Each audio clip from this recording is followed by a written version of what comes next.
it's time for me to move away from the game of basketball. Westbrook stops at the 1 and goes down to a knee. Bitter labor dispute caused the cancellation of the playoffs.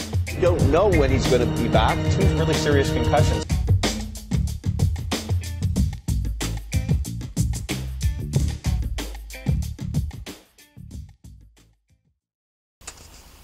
Hello and welcome to How to Fantasy Sports, a new YouTube channel bringing you the latest in news, information, tips, and strategies that you can use to help improve your fantasy sport play. Now, since this is our first video, we thought we'd take a second to introduce ourselves so you get to know a little bit more about us and what you can expect in the future. First off, we're fantasy fans. We've been playing fantasy for many years across many different sports. And from that, we've developed along the way some tips and strategies that we've used to help improve our play.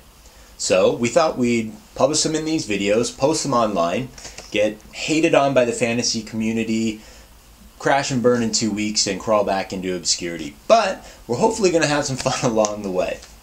Now, we're going to start with football, then we'll move into basketball, then some hockey, and even some baseball after that. And what we'll do is at the beginning of each season, we'll take a look at the current trends and player rankings that you can use to help improve your drafting positions. And then during the season, we'll publish one video a week, looking back at the week that was and tips and strategies that you might want to consider for the weeks coming up. In general, we approach fantasy play the same way that you would with gambling. And that the way to be more successful in gambling over the long term is to manage the risk that you take on. So what we will be showing you here are ways to manage the risk that you take on with your fantasy sport teams. Unfortunately, this is fantasy sports. I wish I could tell you right now with 100% certainty, if you follow this advice, you will win your league. Unfortunately, it's just not true.